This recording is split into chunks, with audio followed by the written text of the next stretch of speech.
चलिए, तो हमने न्यूक्लिक एसिड में डीएनए समाप्त कर लिया था और डीएनए हमारा कंप्लीटली पूरी तरीके से समाप्त हो गया था। इवन हमने लास्ट क्लास में आरएनए और डीएनए के बीच में कंपैरिजन भी देख लिया था, ये बोर्ड के लिए बहुत इंपॉर्टेंट भी होता है, ठीक है? और कई बार तो ये डायरेक्टली थ्योरेटिकल फॉर्म में डैश डैश देके नीट में भी पूछ लेते हैं, ठीक है? या मैच द कॉलम पूछ लेते हैं, ठीक है? ऐसा कुछ। कुछ सिमिलैरिटी भी है आरएनए डीएनए में और कुछ डिफरेंसेस भी है। सिमिलैरिटी क्या होगा? ये होगा कि दोनों ही न्यूक्लिक एसिड की तरह करते हैं, लेकिन इनकी मेजॉरिटी तौर पर डीएनए करते हैं। डिफरेंसेस ही ज़्यादा था। सिमिलैरिटी एक और ये हो सकता है, दोनों ही न्यूक्लियोटाइड के चेन है, लेकिन क्या अंतर ये है कि एक राइबोन्यूक्लियोटाइड और डीऑक्सीराइबोन्यूक्लियोटाइड के। तो कुल मिला के अच्छा, स्ट्रक्चर को लेके बड़ा लोचा है।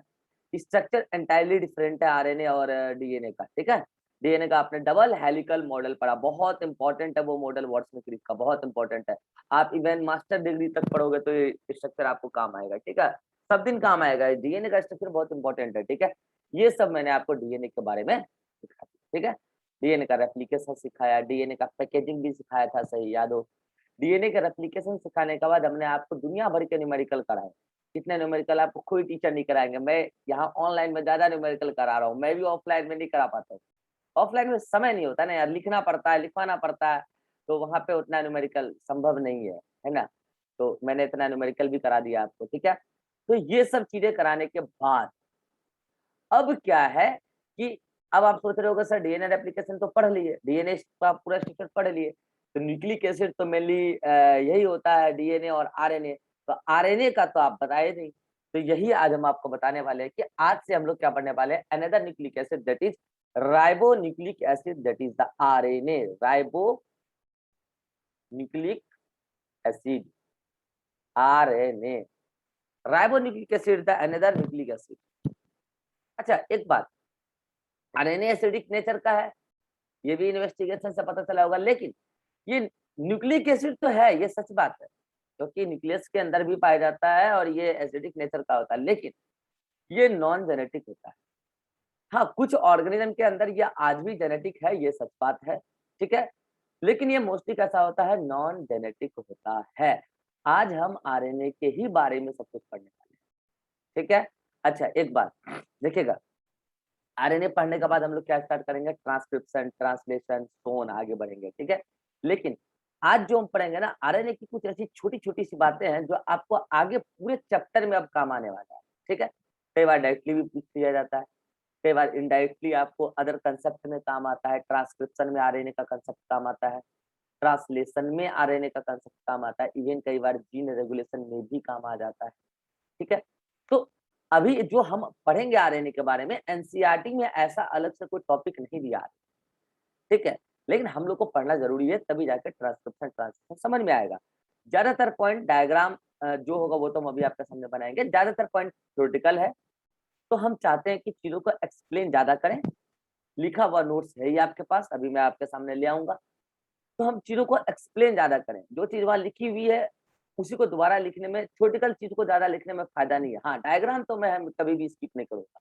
डायग्राम मैं आपके सामने बनाऊँगा, ठीक है? तो चलिए, तो अब हम आरएनए स्टार्ट करते हैं। देखिए, आरएनए के बारे में अगर हम आपसे बात करें, तो हमने लास्ट क्लास में ही आपको बताया था, ये फर्स्ट जेनेटिक मटेरियल है। पहला न्यूक्लिक एसिड यही है। दुनिया में पहली बार यही आया था, केमिकल इवोल्यूशन से बना था। बाद में आरएनए से ही डीएनए बना है, कुछ केमिकल मॉडिफिकेशन और स्ट्रक्चरल मॉडिफिकेशन होके। तो पहला जेनेटिक मटेरियल यही है। अच्छा, याद हो आपको मैंने कहा था कि कुछ ऑर्गेनिज्म ने तो बगावत कर लिया, किस बात से? कि वो अपना आरएनए चेंज नहीं करेगा, वो अपना जेनेटिक मटेरियल आरएनए ही रखेगा, नॉन कन्वर्ट नहीं करेगा। तो ऐसे कौन है? तो ऐसे कुछ वायरसेस हैं और वायरसेस के उसी ग्रुप को याद कीजिए, हम लोगों ने क्या नाम दिया था? राइबोवायरस, याद है? राइबोवायरस नाम दिया। चलिए मैं आपके सामने आपका नोट्स लाता हूँ और वहीं से मैं आपको हर चीज़ एक्सप्लेन करता हूँ। टाइम बचेगा हमारा।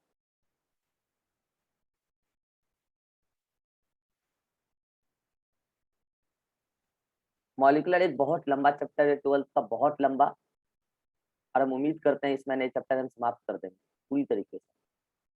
बहुत लंबा चैप्टर है।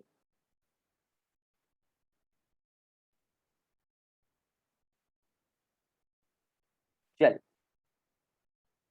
आरएनए वर्ल्ड मैंने आपको पढ़ा दिया था, तो यहाँ से मुझे पढ़ाना है टाइप्स ऑफ आरएनए से, ठीक है? हाँ, तो मैं आपसे यही बोल रहा था कि देखो भाई आरएनए जो है दो प्रकार के हो गए, एक तो जेनेटिक और एक नॉन जेनेटिक। क्यों भाई? एक ऐसे आरएनए जो ऐसे ऑर्गेनिज्म के अंदर मिल रहे हैं जिन्होंने आज भी अपना जेनेटिक मटेरियल आरएनए रखा हुआ है, और आरएनए के ऐसे ग्रुप को राइबोवायरस कहते हैं, सॉरी वायरस के ऐसे ग्रुप को राइबोवायरस कहते हैं जिन्होंने अपने अंदर आज भी जेनेटिक मटेरियल आरएनए ही रखा। देखो यहाँ वर्ड राइबो वायरस, राइबो का मतलब यहाँ पे क्या पता है? Ribo nucleic acid that means the RNA, इसलिए कई बार राइबो वायरस को कॉमनली क्या बोलते हैं? RNA virus. Ribovirus is not any virus. It is a group of virus having RNA as a genetic material. मैंने आपको इसका कई सारा एग्जांपल बताया था, अगर आपको याद हो, 4 एग्जांपल तो मैंने पहले ही बता रखा है। एक याद है? टोबैको मोज़ेक वायरस, अरे याद है? HIV याद है? क्यूबी बैक्टीरियोफेज, क्यूबी बैक्टीरियोफेज याद है? Q B bacteriophage, tobacco mosaic virus, HIV।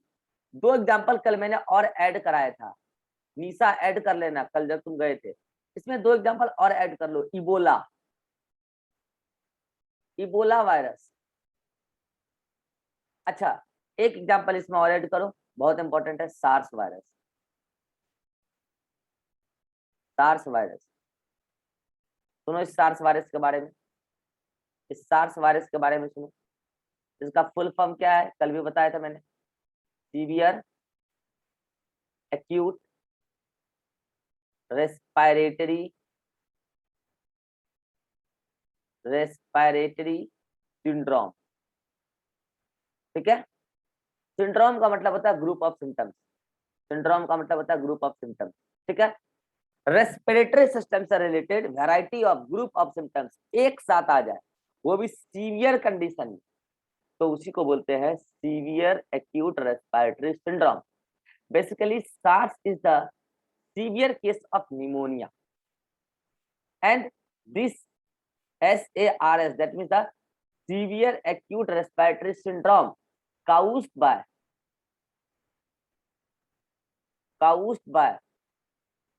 coronavirus, caused by corona virus.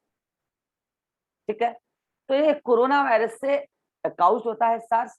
तो SARS is the name of disease and corona is the name of virus, and SARS is the name of disease. Corona is not any disease. Corona is the name of virus, not any disease. मैं जब disease पढ़ाऊंगा तब आपको corona के बारे में थोड़ा सा डिटेल भी बताऊंगा, पहले तो कम बताते थे। कोरोना नया वायरस नहीं है, 2002 में ही रिपोर्ट कर लिया गया चाइना, आज का ये नहीं है, 2002 में ही रिपोर्ट कर लिया गया था, पहली बार चाइना में ही आया था 2002 में। कहाँ से आया था पता नहीं, लेकिन इसका डीएनए चमगादड़ से मैच करता है। ठीक है, जब डिजीज पढ़ाएंगे तब थोड़ा बहुत आपको कोरोना के बारे में जानकारी दे देंगे, अभी डिस्कस करने से फायदा नहीं। अभी बस इतना याद रखिए कि जो कोरोना वायरस है उसके अंदर जेनेटिक मटेरियल आरएनए होता है, डीएनए नहीं होता है। ठीक है, ऐसे इबोला वायरस है, ऐसे क्यूबी बैक्टीरियोफेज है, HIV है, TMV है, ये सब है राइबो वायरस। ठीक है, राइबो वायरस के मेंबर है। तो ये तो हो गया, ऐसा कुछ ही ऑर्गेनिज्म है, कुछ ही ये है ऑर्गेनिज्म जिसके अंदर आरएनए देता है। बाकी तो जितने भी ऑर्गेनिज्म है सभी के अंदर आरएनए कैसा है? नॉन जेनेटिक आरएनए है। That means RNA is mainly non genetic. Most common RNA कौन है? Non genetic RNA. ठीक है, अच्छा मैं आपको एक बात याद दिलाऊं, स्टोरी।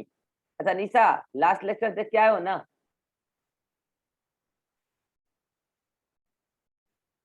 निशा, यस सर, ठीक चलिए, है। तो वो स्टोरी याद आ रहा होगा कि मैंने कहा स्टार्टिंग में पहले आरएनए ही आया था, फिर आरएनए ने अपने आप को मॉडिफाई किया, डीएनए बनाया, और आज का सीन है कि डीएनए से ही आरएनए बनता है, याद है? तो स्टार्टिंग में ये आरएनए जेनेटिक मटेरियल की भी तरह एक्ट कर रहा था। अच्छा, ये आरएनए का कोई एक सिंगल मॉलिक्यूल तो है नहीं, वैरायटी ऑफ आरएनए था। अरे वैरायटी ऑफ आरएनए था ना, तो आरएनए जेनेटिक मटेरियल की तरह व्यक्त कर रहा था। आरएनए ही वेरियस वेरियस एक्टिव फंक्शन कर रहा था, याद हो आपको? क्या क्या, जैसे जेनेटिक मटेरियल की तरह कर रहा था, तो ये आपका हेरिडिटरी इंफॉर्मेशन को स्टोर भी कर रहा था, एक्सप्रेस भी कर रहा था, और जरूरत पड़ने पे एक्सप्रेस भी कर रहा था, और नेक्स्ट जनरेशन में ट्रांसफर भी कर रहा था। Within the same generation, same cell के अंदर हेरिडिटरी इंफॉर्मेशन का ट्रांसफर भी कर रहा था। ये सारे काम आरएनए करते। लेकिन जब डीएनए में कन्वर्ट हो गया आरएनए, तो ये केवल जेनेटिक मटेरियल की तरह एक्ट किया, और ये केवल क्या किया, हेरिडिटरी इंफॉर्मेशन को स्टोर करने का काम। बाद में जो आरएनए बने, तो इस आरएनए ने जेनेटिक मटेरियल की तरह करना बंद कर दिया। इन्होंने केवल और केवल हेरिडिटरी इंफॉर्मेशन को एक्सप्रेस करने का काम किया, और ट्रांसफर करने का भी काम किया, ट्रांसमिशन का भी काम किया, मगर within the same generation. Cell में एक जगह से दूसरे जगह, न्यूक्लियस से साइटोप्लाज्म लाना इंफॉर्मेशन को, तो ऐसा। तो आप देख पा रहे हो ये काम करना, ये वाला काम तो यहां पर भी है और यहां पर भी है कुछ आरएनए में। इसका मतलब नॉन जेनेटिक आरएनए तो स्टार्टिंग से ही है। हाँ, जो स्टार्टिंग में जेनेटिक आरएनए था वो नॉन जेनेटिक फंक्शन भी करता था, लेकिन आज की डेट में नहीं करता। आज की डेट में उसके अंदर भी कुछ जेनेटिक आरएनए ही अलग हो गए, कहने लगे हम नॉन जेनेटिक आरएनए, यहाँ पर नॉन जेनेटिक आरएनए की तरह कर लेंगे। मतलब कहने का मतलब ये है, non genetic RNA most of the living organism में मिलते हैं। अब आप बोलोगे सर उस ऑर्गेनिज्म के अंदर जिसके अंदर डीएनए है ही नहीं, उसके अंदर नॉन जेनेटिक आरएनए आएगा कैसे? आप तो कहते हो नॉन जेनेटिक आरएनए डीएनए से बनता है, बिल्कुल सही बात है। तो सुनिएगा, उसके अंदर एक फिनोमिना होता है जिसको बोलते हैं रिवर्स ट्रांसक्रिप्शन। क्या बोलते हैं? रिवर्स ट्रांसक्रिप्शन, जहां पे आरएनए से डीएनए बनता है और तब जाके डीएनए बनाता है आरएनए। कुछ वायरस की लाइफ साइकिल भी मैं आपको पढ़ाऊंगा, एचआईवी की तो पढ़ाना ही पढ़ानी है कन्फर्म, इसी डिजीज में पढ़ाएंगे आप, तो वहां पे आपको बताएंगे। जो वायरस के अंदर आरएनए एज जेनेटिक मटेरियल है, तो जेनेटिक आरएनए। अगर उसको नॉन जेनेटिक आरएनए, अच्छा बताओ, एक बात बताओ सभी लोग, नॉन जेनेटिक आरएनए की जरूरत कब पड़ेगी? जब वायरस जिंदा होगा, जब वायरस नॉन लिविंग होगा। सभी लोग बोलो, जब वायरस जिंदा होगा, जब वायरस नॉन लिविंग होगा। चैट में बोलो सभी लोग, जब वायरस जिंदा होगा या जब वायरस नॉन लिविंग होगा, उसको नॉन जेनेटिक आरएनए की जरूरत कब पड़ेगी? बाकी लोग सो गए क्या? ज्योति सो गए, गुड नाइट। अच्छा जगी हुई है। तो ये नॉन जेनेटिक आरएनए का जरूरत तब पड़ेगा जब वायरस जिंदा हो, और वायरस जिंदा तब होता है जब वो होस्ट को अटैक करता है, अदरवाइज वो नॉन लिविंग होता है। तो जब वो होस्ट को अटैक करता है ना वायरस, तो वो अपने जेनेटिक आरएनए के माध्यम से डीएनए बनाता है। समझ रहे हो? प्रोसेस कहलाता है रिवर्स ट्रांसक्रिप्शन। जेनेटिक आरएनए से डीएनए बनाता है, इसमें होस्ट का हेल्प लेता है। उसके बाद उस डीएनए से बना हुआ आरएनए नॉन जेनेटिक आरएनए होता है। समझ में आ रहा है? उस डीएनए से बना हुआ आरएनए नॉन जेनेटिक आरएनए होता है। हाँ, उस डीएनए से बना हुआ आरएनए नॉन जेनेटिक आरएनए होगा, देन वो कुछ एंजाइम बनाएगा, प्रोटीन बनाएगा, कुछ एंजाइम बनाएगा, देन उसी से बना हुआ कुछ एंजाइम इस आरएनए के रेप्लिकेशन में भी काम आ जाता है। ये वायरस की बहुत कॉम्प्लेक्स लाइफ साइकिल है, ये सब आपको हम आगे पढ़ाएंगे, बस एक आइडिया दे रहे हैं कि जो नॉन जेनेटिक आरएनए है, ऐसा नहीं कि वो उस ऑर्गेनिज्म में नहीं है। नॉन जेनेटिक आरएनए दुनिया के सारे लिविंग सेल में, चाहे वायरस जब लिविंग होगा तो उसके अंदर भी नॉन जेनेटिक आरएनए बन जाता है। तो आपने नॉन जेनेटिक आरएनए का फंक्शन भी देखा था, स्टोरी के फॉर्म में मैंने आपको सुनाया था, याद है? ज्योति का डिमांड पर, ऑन स्पेशल डिमांड बाय ज्योति, एक कहानी सुनाया गया था, क्या याद है?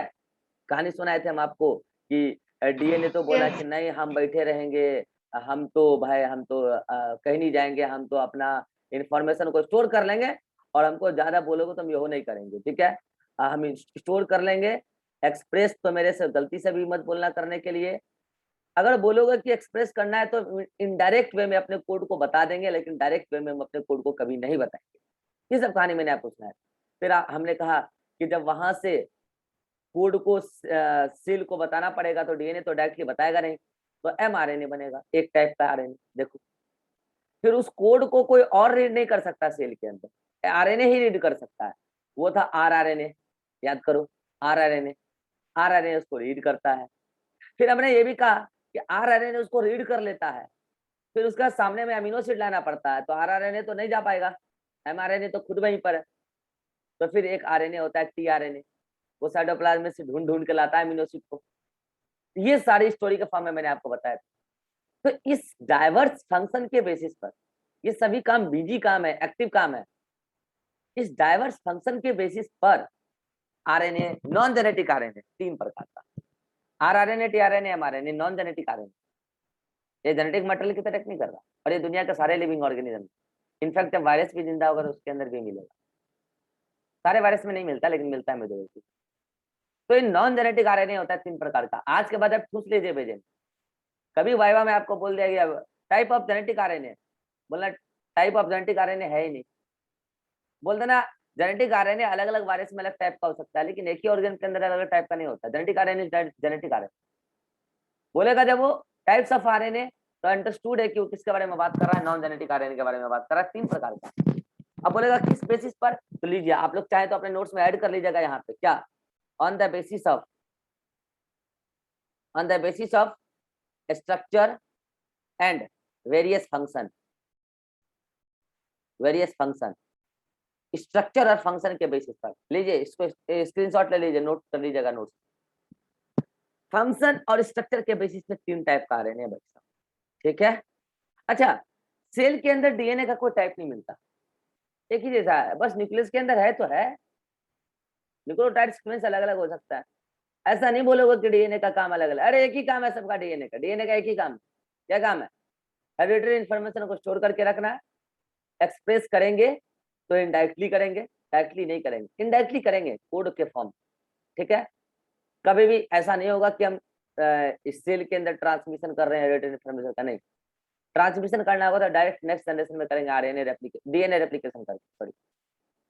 तो ये बातें, तो अब आपको आइडिया एक मैंने दिया कि भाई डीएनए और आरएनए में बेसिक डिफरेंस अब देखो आपको क्लियर होता जा रहा है। और आरएनए भी एक प्रकार के नहीं, 2 प्रकार के, जेनेटिक और नॉन जेनेटिक। आरएनए नहीं मिलता जल्दी, वो रेयर है, केवल राइबो वायरस में ही मिलेगा। एग्जाम्पल इंपॉर्टेंट है राइबो वायरस के। और आप बायोलॉजी के स्टूडेंट है, आज के बाद गलती से भी मत बोलना कि मेरे फैमिली में किसी को कोरोना हो गया, पागल। कोरोना नहीं होता है, सार्स होता है, ठीक है। कोरोना हो गया, कोरोना हो गया, कोरोना क्या हो गया? कोरोना वायरस है, वायरस हो गया आपको, डिजीज हुआ है ना जी, डिजीज इज सार्स, ठीक है। तो आज के बाद ये गलती कभी मत करना। और जो अनपढ़ लोग बोले तो उनको सिखाना कोरोना डिजीज नहीं है, कोरोना वायरस है, कोरोना पैथोजन है, कोरोना डिजीज कराता है, डिजीज का नाम सार्स है, जो रेस्पिरेशन से रिलेटेड एक डिसऑर्डर है।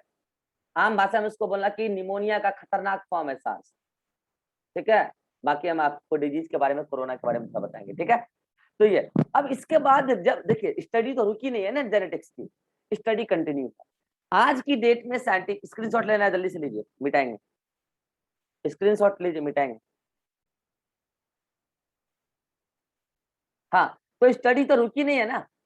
आज की डेट में जब साइंटिस्ट स्टडी को आगे बढ़ाए तो उनको पता चला यार सेल के अंदर जो है ना, कुछ और टाइप के भी आरएनए हैं, जो ना ही जेनेटिक आरएनए है, ना ही टीआरएनए, ना ही आरआरएनए, ना ही एमआरएनए, क्योंकि उन सबके जैसा स्ट्रक्चर भी नहीं और फंक्शन भी नहीं। तो फिर वो सेल के अंदर पाया कहाँ जा रहा है भाई? देखो ये सेल है, ये क्या है? सेल है। आपको पता है कि यूकैरियोटिक सेल के अंदर क्या होता है? बोलो जल्दी से।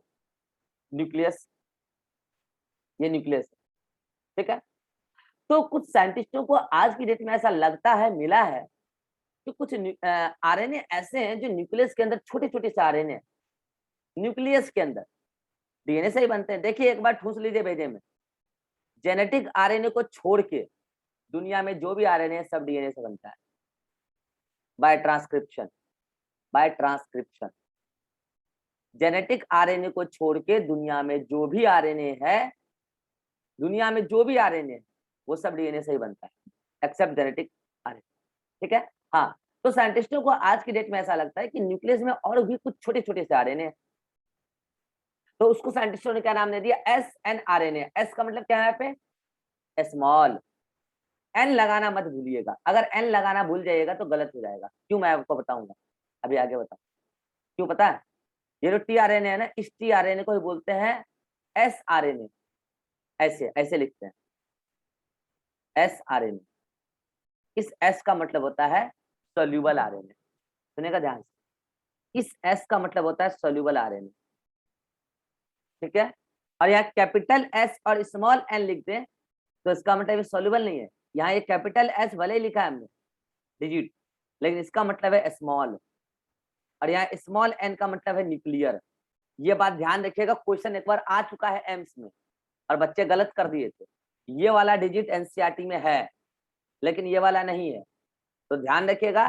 S N RNA small nuclear RNA, मतलब न्यूक्लियस के अंदर छोटे छोटे से कुछ आरएनए होते हैं जिसका फंक्शन क्या है मैं आपको बताऊंगा, आगे भी बताऊंगा।